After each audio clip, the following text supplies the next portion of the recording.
महाराष्ट्र में मराठी भाषा के नाम पर एमएनएस की खुलकर गुंडागर्दी चल रही है और यह ऐसे वक्त में है जब 20 साल बाद उद्धव ठाकरे और राज ठाकरे एक साथ आ गए। इनको लग रहा है कि ये मोदी के लिए चैलेंज बन जाएंगे, लेकिन लोग कह रहे हैं कि राज ठाकरे का हाथ थामकर उद्धव ठाकरे कौन सा तीर मार लेंगे। क्योंकि आप देखिए कि राज ठाकरे की पार्टी एमएनएस ने 2009 में पहली बार विधानसभा चुनाव लड़ा, तब उनको 13 सीट आई थी, 6% से भी कम का वोट। साल 2014 आते आते पब्लिक को समझ में आ गया कि यह आदमी किसी काम का नहीं है। 1 सीट आई थी भाई को और 3% के करीब वोट था। 2019 में 1 सीट आई, वोट शेयर 2.25% रह गया और घट गया। 2024 तक में पब्लिक को, महाराष्ट्र की पब्लिक को समझ में आ गया ये आदमी और इसकी पार्टी 1 सीट देने लायक भी नहीं है, तो 0 सीट आई और वोट शेयर घट के 1.5% रह गया। और इनके कार्यकर्ता जाके मार रहे हैं हिंदी नहीं बोलने पर। संजय राउत को इनसे पूछना चाहिए कि 1.5% का वोट शेयर है तुम्हारा भाई, तुम कौन हिसाब से वहां पर मराठी मानुष की आवाज बने घूम रहे हो। 2024 के विधानसभा चुनाव में उद्धव ठाकरे की शिवसेना भी सीधे 56 सीटों से घटकर 20 सीट पे आ गई। 20 सीट तो आया खुद संजय राउत की पार्टी को बॉस, और वो पूछ रहे हैं कि फलाना कैसे जो है वो ठेकेदार बना है हिंदी भाषियों का, आप मराठी भाषियों का ठेका कैसे लेके बैठे हो। 20 सीट तो आई है तुमको, और वोट शेयर मात्र 10% था इनका, और ये चले हैं मराठी मानुष की आवाज बनने। आंकड़ों से साफ साफ दिख रहा है कि ना तो उद्धव ठाकरे की हालत ठीक है ना राज ठाकरे की। महाराष्ट्र की पब्लिक इनको घास डालने को तैयार नहीं, और इसीलिए मजबूरी में यह सब नौटंकी हो रही है पॉलिटिक्स में कि खुद के बलबूते तो दोनों ने सिर्फ डाउनफॉल ही देखा कि भाई नरेंद्र मोदी के रहते बीजेपी की इस पॉलिटिक्स में हम तो खत्म हो गए। तो एक काम करते हैं, मारपीट करते हैं, हंगामा करते हैं, शायद पब्लिक सोचे कि हम उनके लिए कुछ अच्छा सोच रहे हैं, क्योंकि ये वापस मिले क्यों। 2024 के महाराष्ट्र विधानसभा चुनाव में उद्धव ठाकरे को उम्मीद थी कि शिंदे गुट की बगावत के बाद सहानुभूति का वोट मिलेगा और मुंबई में बड़ी जीत हासिल करें, जो कि उनका पहले से गढ़ रहा है। लेकिन विधानसभा चुनाव के नतीजों ने उद्धव ठाकरे के बीएमसी वाले सपने को भी बड़ा झटका दिया। विधानसभा चुनाव में 29% वोट शेयर के साथ मुंबई की 36 में से सबसे ज्यादा 15 सीटें बीजेपी जीत गई। शिवसेना उद्धव गुट सिर्फ 23% वोट शेयर के साथ 10 सीट जीत पाई मुंबई में, जो इनका गढ़ होता था। इसी विधानसभा चुनाव में मुंबई के अंदर राज ठाकरे की पार्टी को 7% वोट मिले, सीट आई अंडा 0। यानी आंकड़ों के हिसाब से अगर विधानसभा चुनाव उद्धव और राज साथ मिलकर लड़ लेते तो उनका कंबाइंड वोट शेयर बीजेपी से ज्यादा हो जाता। तो इनको लग रहा है कि हम ऐसा कर लेंगे तो एक बीएमसी बची है वहां शायद बच जाएंगे, नहीं तो सारी दुकान तो बंद हो चुकी। इसी सबक को समझते हुए ये लोग सोच रहे हैं कि हम साथ आ जाते हैं, और उनके निशाने पर यही बीएमसी चुनाव है।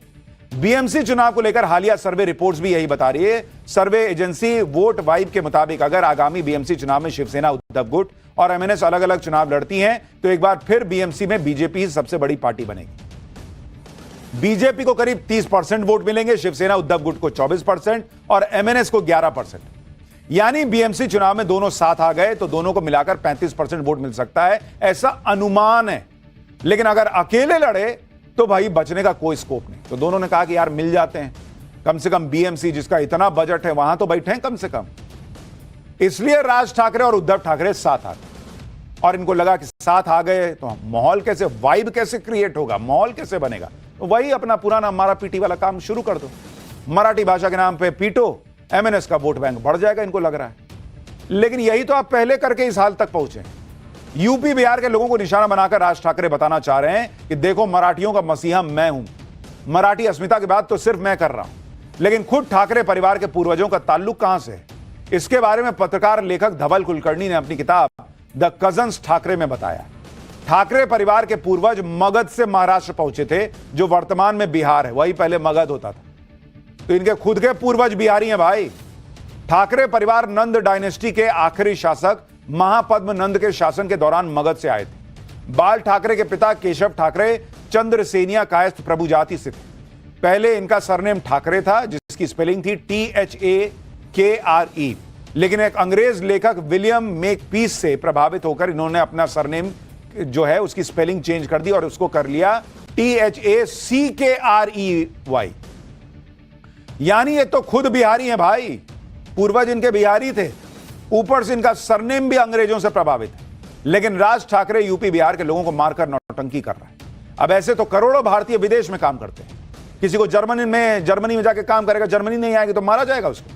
फ्रांस में जाके फ्रेंच नहीं आएगी तो मारिएगा उसको। महाराष्ट्र के लोग भोजपुरी नहीं बोलेंगे तो क्या बिहार में काम नहीं करेंगे? राज ठाकरे शायद भूल गए हैं कि खुद बाल ठाकरे ने कहा था कि मैं महाराष्ट्र में मराठी हो सकता हूं लेकिन भारत में हिंदू। बाल ठाकरे का यह पुराना बयान अब वायरल हो रहा है, सुनिए एक बार। हिंदुस्थानामध्ये आम्ही हिंदू आहोत आणि महाराष्ट्रामध्ये आम्ही मराठी आहोत।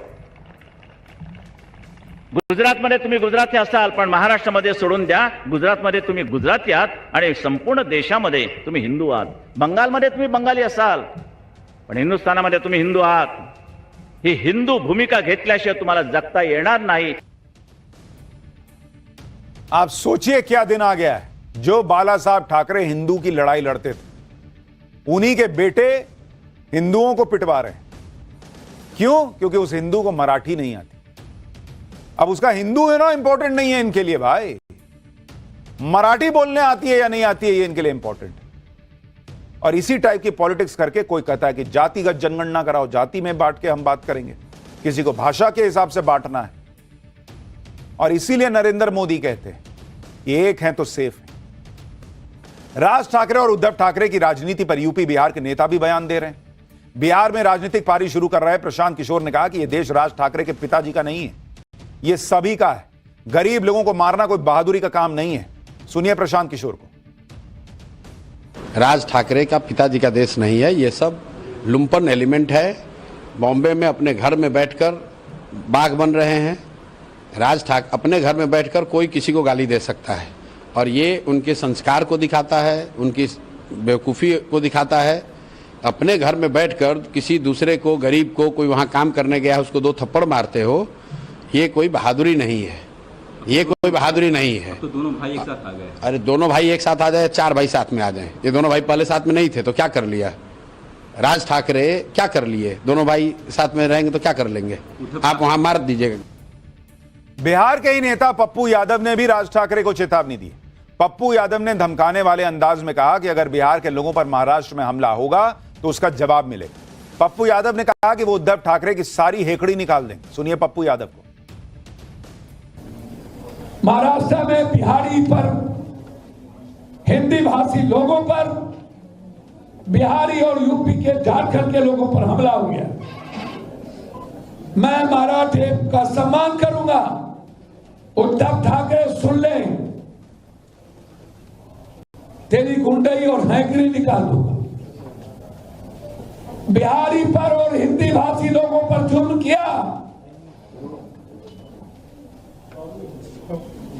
याद रखिएगा यह दमन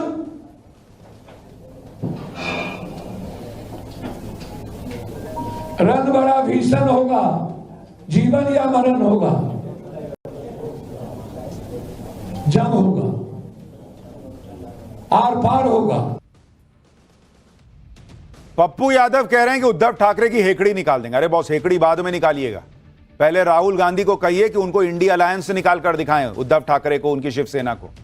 इतना अगर बिहारियों की और यूपी के लोगों की चिंता है आपको और जो हो रहा है उसको गलत मानते हैं। बीजेपी नेता और भोजपुरी अभिनेता दिनेश लाल यादव निरहुआ ने भी भाषा के नाम पर राजनीति करने के लिए राज ठाकरे पर निशाना साधा। दिनेश लाल यादव निरहुआ ने कहा कि यह गंदी राजनीति बंद होनी चाहिए। अगर किसी में दम है तो वो उनको महाराष्ट्र से निकाल के दिखाए। निरहुआ ने कहा कि वो मराठी नहीं बोलते हैं और महाराष्ट्र में ही रहते हैं। किसी में दम है तो निकाल कर दिखाए। अगर कोई इस तरह की बात करता है और किसी में दम है तो हमको महाराष्ट्र से निकाल के दिखाए। अगर मराठी नहीं बोलने पर, मैं नहीं बोलता हूं मराठी, मुझे निकाल के दिखाओ। मैं किसी भी नेता को खुला चैलेंज देता हूं कि अगर तुम्हारे अंदर दम है तो मैं मराठी नहीं बोलता हूं, महाराष्ट्र से निकाल के दिखाओ मुझे, रहता हूं वहीं। तो ये गंदी राजनीति नहीं करनी चाहिए।